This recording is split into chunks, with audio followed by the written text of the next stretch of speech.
Hello students, welcome to my application. तो students start करेंगे question number 4। देखो students, question number 4 में क्या दे रखा है। From the following balance sheet of जगत लिमिटेड। आपके पास एक जगत लिमिटेड की बैलेंस शीट है और आपको उसको शेड्यूल 3 के हिसाब से, कंपनीज एक्ट के हिसाब से बनाना है। देखो आपको काफ़ी सारी डिटेल्स दे रखी है और काफ़ी सारी डिटेल्स के साथ साथ अगर देखो तो आपको सबसे पहले तो क्या करना है, इस तरीके से अच्छे से बैलेंस शीट बना देना। ठीक है, जो मैंने आपको ऑलरेडी कोर्स के अंदर बताया हुआ है, इसको अच्छे से रीड कर लो, अच्छे से प्रिपेयर कर लो, क्योंकि ये कभी कभी थियरी में भी पूछते हैं, बोले कि इसका फॉर्मेट बना दो।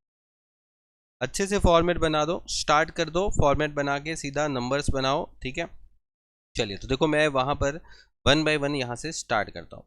अब देखो आप अपने पास पेपर साइड पे रखो। ठीक है, मैं यहाँ पर 3-4 नंबर्स एक साथ टिक करके उसका एंट्री करता जाऊँगा। ठीक है, चलिए देखो सबसे पहली बात मशीन है, कहाँ जाएगा वो हम देख लेंगे। डिबेंचर है, लैंड बिल्डिंग है और कस्टमर। देखो कस्टमर को दूसरे तरीके से बोलते हैं डेटर्स। ठीक है, कंप्लीट।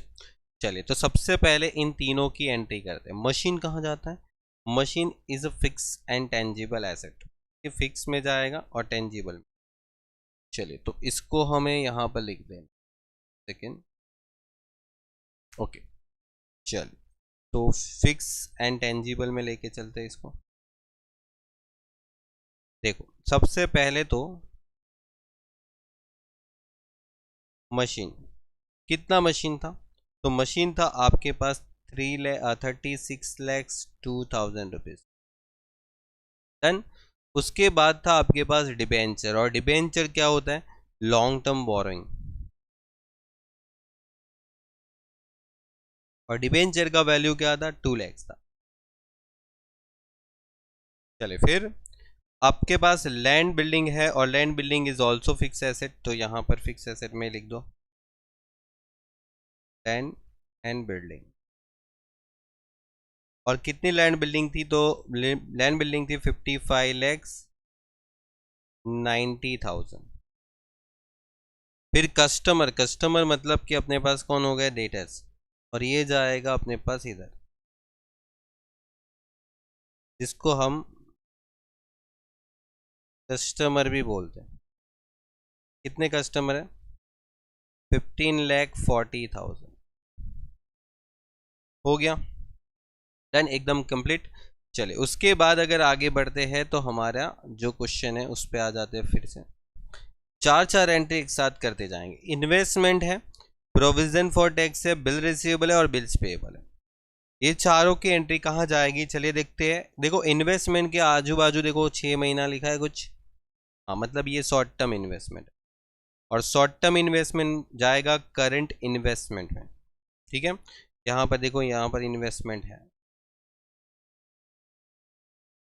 कितना इन्वेस्टमेंट है? तो 1 लाख रुपए का। और ध्यान रखो 6 महीना लिखा है ना साइड में। हाँ, तो इधर आ जाएगा करंट में। फिर provision for taxation, provision for taxation is a short term provision. Provision for tax कितना है? प्रोविजन फॉर टैक्स 6 लाख रुपए। उसके बाद अगर आपके पास है बिल्स रिसीवेबल, क्या है? Bills receivable. बिल्स रिसीवेबल कहाँ जाएगा? इधर, बिल्स रिसीवेबल। कितना बिल्स रिसीवेबल है? 1,60,000। फिर है बिल्स पेएबल, और बिल्स पेएबल कितना है आपके पास? तो बिल्स पेएबल जो है ना वो इधर जाएगा, पेमेंट में जाएगा, अदर ट्रेड पेएबल में।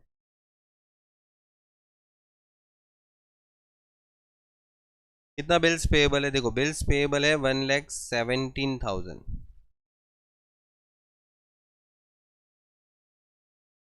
ठीक है, चलिए उसके बाद हम वापस आ जाते हैं अपने टॉपिक पे। क्या है? जर्नल रिजर्व है, ऑफिस इक्विपमेंट है, म्यूचुअल फंड है और शेयर फॉरफिट अकाउंट है। देखो journal reserve is a reserve surplus. Okay, general reserve is a reserve surplus, तो हमें रिजर्व सरप्लस में लिखना है जनरल रिजर्व। कितना जनरल रिजर्व था? तो general reserve is 10 lakhs. Now आपके पास ऑफिस इक्विपमेंट है, ऑफिस इक्विपमेंट कितना है 7 lakhs। Office equipment fix asset में चला जाएगा यहाँ पर, ऑफिस इक्विपमेंट कितना ऑफिस इक्विपमेंट है आपके पास 7 lakhs। ठीक है, ऑफिस के साधन जो होते हैं ना वगैरह। फिर है म्यूचुअल फंड। अब देखो म्यूचुअल फंड जो है, यहाँ पर आपको कुछ बोला है कि म्यूचुअल फंड शॉर्ट टर्म है या लॉन्ग टर्म है, नहीं बोला ना, तो म्यूचुअल फंड हमें लॉन्ग टर्म कंसीडर करना है। ठीक है, और लॉन्ग टर्म म्यूचुअल फंड कहाँ जाएगा, long term loans and advance में। देखो यहाँ पर mutual fund sorry long term current ऐसे करंट इन्वेस्टमेंट में जाएगा 22,22,000, क्योंकि ये म्यूचुअल फंड के बारे में कुछ बोला नहीं है और ये लॉन्ग टर्म ही होता है म्यूचुअल फंड। फिर आपके पास शेयर फॉरफिट अकाउंट था, और शेयर फॉरफिट अकाउंट जाएगा शेयर कैपिटल में। लेकिन शेयर कैपिटल में हमारे पास अभी तक शेयर कैपिटल आई ही नहीं है ना। तो पहले एक काम करेंगे, शेयर कैपिटल लिखते हैं फिर शेयर फॉरफिट अकाउंट लिखते हैं। या तो अगर आपने पढ़ा है शेयर फॉरफिट अकाउंट अभी तो लिखना है, तो यहाँ पर एक लास्ट में लिख दो शेयर,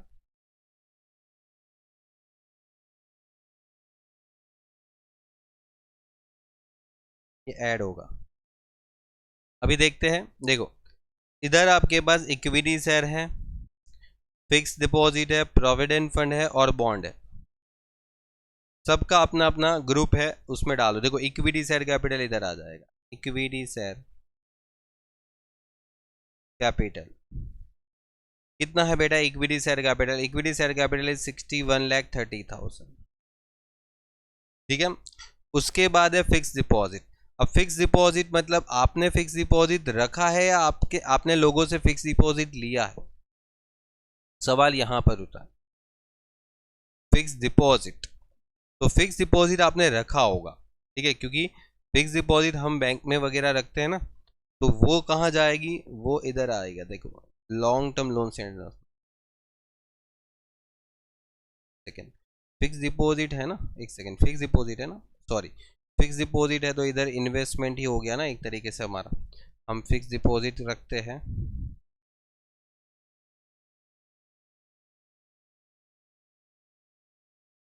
1 लाख का।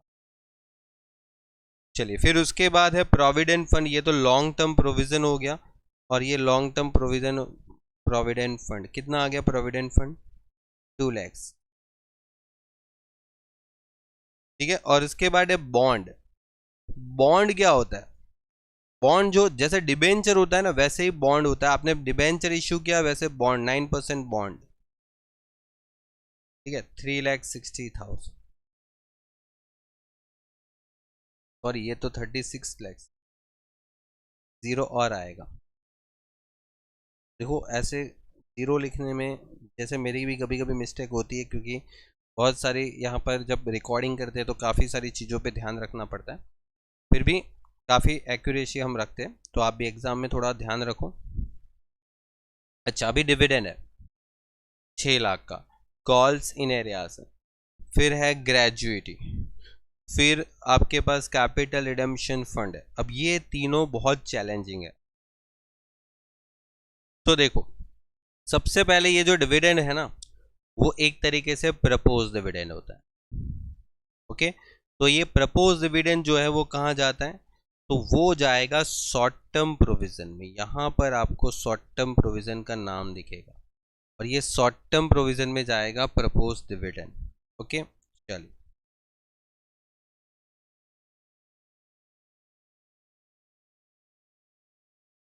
छह लाख का। अभी उसके बाद है कॉल्स इन एरियाज। तो कॉल्स इन एरियाज आपने कहाँ पर रिकॉर्ड करना है, तो वो जाएगा इधर रिकॉर्ड होगा।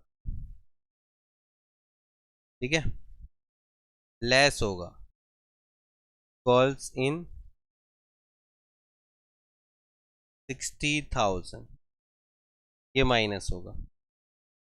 फिर उसके बाद था ग्रेजुइटी 14,02,000, और ग्रेजुइटी जो है ना वो प्रोविडेंट फंड आपने जहां लिखा था ना वहां पर जाएगा।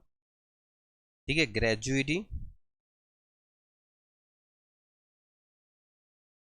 14,02,000।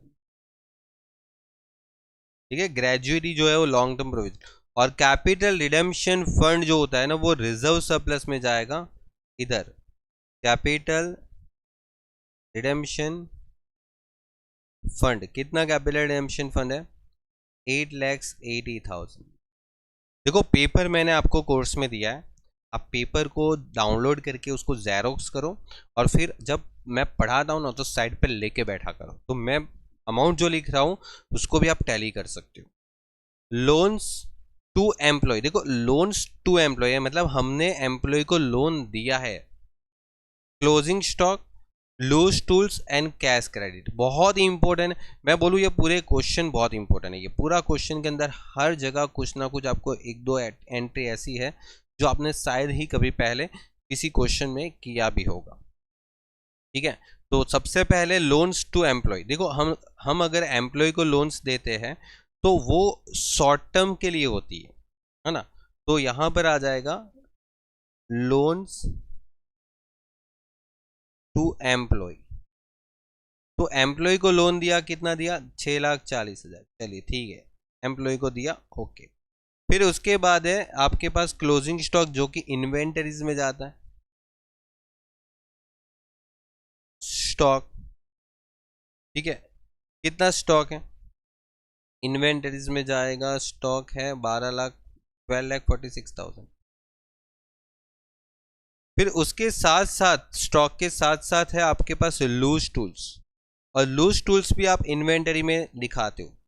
ठीक है, लूज टूल्स भी आप इन्वेंटरी में दिखाते हो। इधर आएगा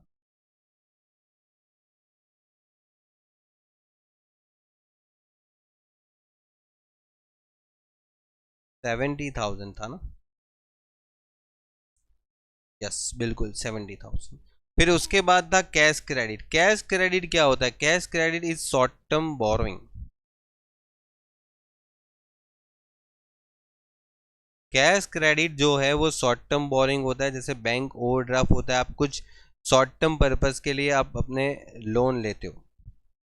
ठीक है, शॉर्ट टर्म पर्पस के लिए एक तरीके से कैश क्रेडिट होती है। चलिए, फिर यहाँ पर हो जाता है staff welfare fund. Okay, staff welfare fund ये अपना रिजर्व हो गया। ट्रेडर, अब देखो ये जो ट्रेडर का यहाँ पर लिखा है ना वो हो जाता है हमारे लिए क्रेडिटर। क्या हो जाएगा? क्रेडिटर्स। यहाँ पर कुछ वर्ड ऐसे हैं जो मैंने बोला ना, पूरा क्वेश्चन बहुत इंपॉर्टेंट है, पूरा क्वेश्चन। ठीक है, फिर है 11% प्रेफरेंस शेयर कैपिटल और प्रॉफिट लॉस अकाउंट, इतना तो आप सबको पता ही है। तो चलिए लिखते हैं। सबसे पहले आपके पास यहाँ पर आया था स्टाफ वेलफेयर फंड, वो इधर लिख देंगे।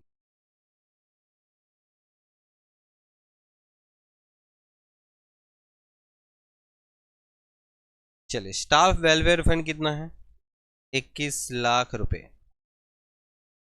ठीक है, उसके बाद क्या था? ट्रेडर। ट्रेडर मतलब कि कौन हो गया? क्रेडिटर। क्रेडिटर कहाँ गए? देखो क्रेडिटर्स ये आपके पास जो बिल्स पेबल है उधर ही क्रेडिटर्स आ जाएंगे। कितना क्रेडिटर्स है? क्रेडिटर्स है 8 लाख। अच्छा, यहाँ पर एक चीज याद रखो, मैं लिख देता हूँ ट्रेडर्स। ठीक है, फिर आपके पास 11% के रिडीमेबल प्रेफरेंस शेयर है, वो इधर आ जाएंगे 11 lakh. 11% redeemable preference share capital. आपके पास इक्विटी कैपिटल होती है, प्रेफरेंस कैपिटल होती है। अच्छा एक सेकेंड, 22 लाख है, आई मिस्टेकली 22 लाख। चलिए, उसके बाद था आपके पास प्रॉफिट लॉस का डेबिट बैलेंस है, तो यहाँ पर माइनस में लिखना क्या? डेबिट बैलेंस है, डेबिट बैलेंस माइनस में लिखते हैं। चलिए क्वेश्चन पे बढ़ते हैं आगे।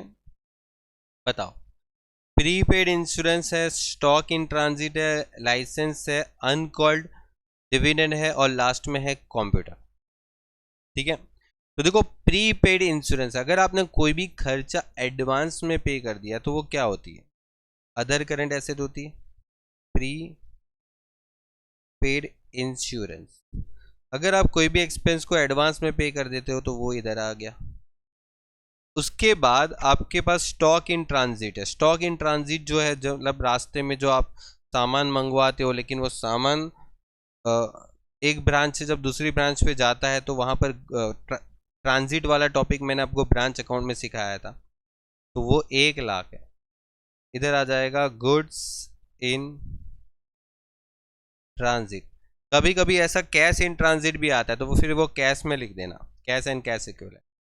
ठीक है, चलिए फिर लाइसेंस है, लाइसेंस इज इंटेंजिबल एसेट। ठीक है, इधर लिख देंगे लाइसेंस। ओके, लाइसेंसेस जो है वो आपके पास 42 लैक्स है।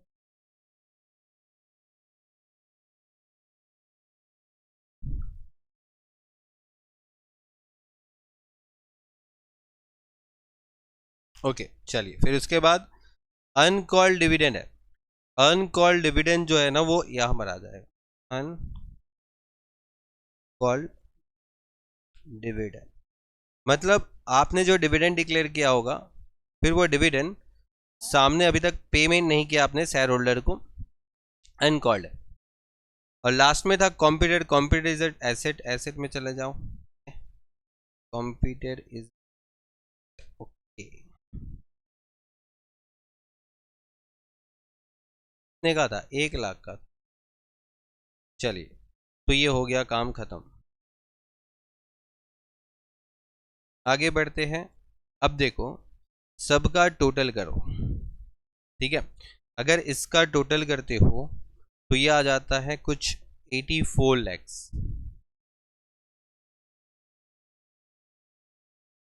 ठीक है, इसका टोटल करोगे तो 39,56,000 आ रहा है। ओके, इधर का टोटल कितना हो रहा है? 2 लैक्स और 36 लैक्स है, 38 लैक्स हो रहा है। ठीक है, फिर इधर तो कुछ भी नहीं है। इधर आपके पास ग्रेजुएटी में देखे तो 16 लैक्स 2,000 आ जाएगा। ठीक है, क्योंकि 2 लाख है और वो 14 लैख 2,000 है। कैश क्रेडिट में एक ही है तो कुछ ज़्यादा टोटल की इतनी खास ज़रूरत नहीं है। इसको टोटल करें तो 9,17,000 का टोटल बैठेगा। इधर टोटल की खास ज़रूरत नहीं है, 13,000, और ये 6 मिला के 12 लाख। अभी हमें यहाँ पर इसको लिखना है बैलेंस शीट में, जैसे 1 2 3 4 5 6 7 8 और 9। पहले में देखो, फर्स्ट में क्या था? तो फर्स्ट में आपके पास था 8,40,000, नहीं सॉरी 84 लैक्स था, सॉरी। अब इसके बाद था 39,56,000, फिर इसके बाद था 38 लैक्स, फिर उसके बाद था 16,02,000 ये डैश, फिर इसके बाद है 51 लैक्स, नहीं सॉरी ये 5,12,000 आएगा, 9,17,000 आ जाएगा, फिर ये 13,000 आ रहा है, और फिर ये आपका 12 लैक्स आ रहा है। अभी इस पूरे टॉपिक को जो आपने लिखा उसका टोटल करेंगे, जैसे 84 लैक्स है, 39 लैक्स 56,000 है, 38 लैक्स है, 16 लैख 2,000 है, फिर 5 लैख 12,000 है, 9 लैख 17,000 है, 13,000 है, और फिर 12 लैक्स। तो आंसर आ रहा है करोड़ में। ठीक है, 2,04,00,000 रुपीज। अभी एसेट साइड देख लें। एसेट साइड यहाँ पर देखो, आपके पास फिक्स एसेट कौन सी है? तो फिक्स एसेट का अगर टोटल करते हैं तो ये आ रहा है 99,92,000। लाइसेंस तो क्या ही टोटल करेंगे, ये आपके पास है 23,22,000। ओके, इसका तो क्या टोटल करेंगे चलेगा।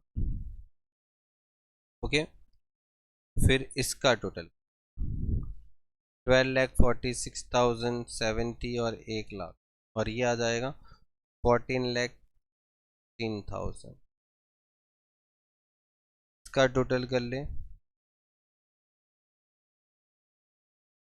ये 17 लैक्स हो रहा है। फिर तो एक एक नंबर सी है, उसके लिए क्या टोटल करना, ठीक है। चलिए 1 बाय 1 इसको आपको यहाँ पर लिख देंगे अपने एसेट में। तो ये 10, 11, 12, 13, 14, 15, 17, 19 और 20।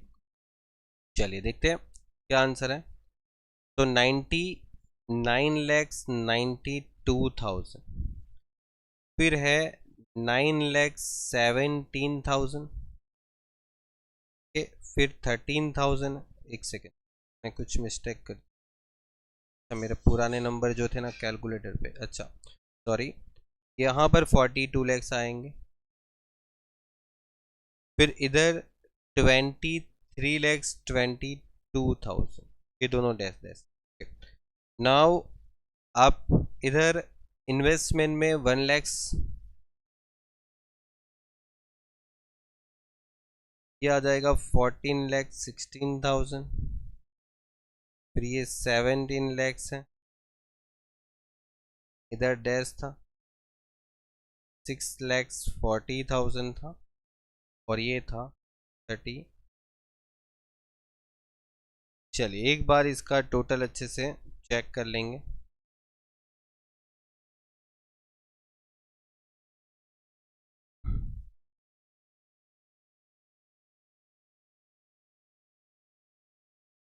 सही है, आपका 2,04,00,000 का टोटल आ रहा है, और ऑलमोस्ट क्वेश्चन एकदम परफेक्टली राइट है। ओके, हो गया। तो ये आपका क्वेश्चन कंप्लीट हो गया। और देखो मैंने इसके पहले वाले एक आध पेपर के अंदर मैंने ये भी बताया था कि आपका टोटल ये कितना आ रहा है, 2,40,00,000। तो ये निकालने का एक तरीका मैंने इसके ऊपर से भी बताया था कि आपके पास अगर कुछ भी नहीं पता चल रहा है ना, तो इसके ऊपर से भी आपको एग्जैक्टली पता चल जाएगा कि आपका आंसर 2,04,00,000 रुपीज़ ही आना चाहिए, ठीक है। और वो मैंने जो सिखाया था उसको इस क्वेश्चन में भी अप्लाई करके देखो, ठीक है, कि इसका आंसर एग्जैक्टली कितना और कैसे आता है, ठीक है। और इधर से ही पता चल जाता है, मैंने आपको इसके पहले वाले किसी पेपर के अंदर भी आपको ये समझाया हुआ है, ठीक है, कि कैसे इसको टैली करना होता है। ओके, चलिए तो गुड बाय, टेक केयर। बहुत अच्छा क्वेश्चन था ये, इसको प्रैक्टिस करिए, इसमें हर एक टॉपिक को एक बार फिर से देख लीजिए। अगर एग्जाम में इस टाइप का क्वेश्चन आता है, अगर इसमें से कुछ भी एंट्री आती है कोई बड़े क्वेश्चन के अंदर, इसके जैसे कोई दोबारा कोई नया क्वेश्चन बना के भी पूछे, और इसके अंदर की कोई एक दो एंट्री भी अगर आती है और आपको वो समझ में आ जाती है इसके साथ साथ, तो डेफिनेटली आपका पेपर में ये क्वेश्चन टैली हो जाएगा। ओके, चलिए गुड बाय और टेक केयर, मिलते हैं नेक्स्ट लेक्चर।